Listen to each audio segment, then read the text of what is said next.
నిజామాబాద్ జిల్లా బోధన పట్టణంలోని శ్రీ మారుతి మందిరం, శ్రీ అభయాంజనేయ హనుమాన్ మందిర్, నడివూరు హనుమాన్ మందిరాలలో శ్రావణ మాస చివరి శనివారం శని త్రయోదశి సందర్భంగా భక్తులతో ఆలయ ప్రాంగణమంతా కోలాహలంగా మారింది. ఉదయం నుంచే భక్తులు అధిక సంఖ్యలో ఆలయానికి విచ్చేసి అభిషేకాలు, అర్చనలు, మంగళహారతులు నిర్వహించగా మధ్యాహ్నం ఆలయ ప్రాంగణంలో అన్నప్రసాద వితరణను దాతల ఆధ్వర్యంలో నిర్వహించారు. ఈ కార్యక్రమంలో ఆలయ ప్రధాన అర్చకులు ప్రవీణ్ మహారాజ్, ఉదయ్ శర్మ, కమిటీ నిర్వాహకులు, అన్నప్రసాద దాతలు, భక్తులు అధిక సంఖ్యలో పాల్గొన్నారు.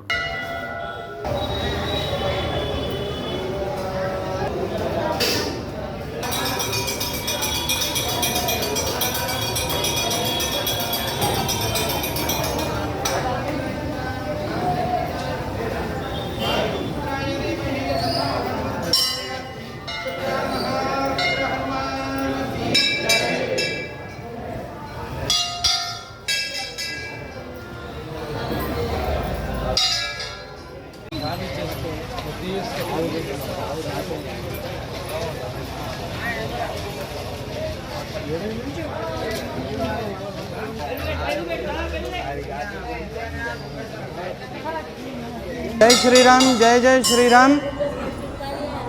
ఈరోజు శ్రావణ మాస 4వ చివరి శనివార సందర్భాన ప్రాతకాలంలో స్వామివారికి మహాభిషేకాలు, సింధూర పూజ, ఆకు పూజ నిర్వహించడం జరిగింది. అదేవిధంగా ప్రతి శనివారం కూడా మన దేవాలయంలో అన్నదాన కార్యక్రమాన్ని నిర్వహించుకుంటూ వస్తున్నాము. ఈ వారం కూడా చివరి శనివార సందర్భాన మరి మన పట్టణంలో ఉన్నటువంటి మాణిక్రావు వారి ద్వారా ఈరోజు అన్నదాన కార్యక్రమాన్ని నిర్వహించుకుంటున్నాం మనము. అలాగే ఈరోజు భక్తుల సందడి అధికంగా ఉండడం మూలాన మరి చాలా రద్దీగా ఉంది. మరి స్వామివారి యొక్క పూజలు, కార్యక్రమాలు అధికంగా పాల్గొంటున్నారు భక్తులందరూ కూడా. మరి ఇది శ్రావణ మాసంలో వచ్చే సంవత్సరం వరకు మళ్ళీ శ్రావణ మాసం మనకు ఉండదు కనుక మరి ఈ శ్రావణ మాసం చివరి శనివారం సందర్భంలో భక్తులందరూ కూడా మరి వారి వారి యొక్క మనోకామన సిద్ధి కావాలని చెప్పేసి అందరూ కూడా స్వామివారిని అర్చన, పూజనలు, ఆర్తులు అధికంగా చేసుకుంటున్నారు. వారికి, వారి కుటుంబానికి ఆ స్వామి కృపా కటాక్షాలు కలగాలని కోరుతూ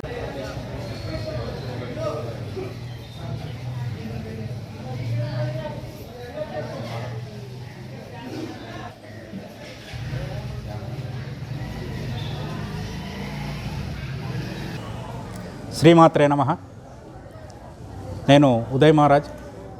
ఇక్కడ బోధన పట్టణంలో గత కొన్ని నెలల క్రితం చౌడీలో ఆంజనేయ స్వామి యొక్క మందిర నిర్మాణం ఊరు అందరు కలిసి చేపట్టడం జరిగింది. ఇక్కడ చౌడీ దగ్గర గత 600-700 సంవత్సరాల క్రితం నుంచి ఆంజనేయ స్వామి యొక్క పురాతన ఆలయం నెలకొలి ఉంది.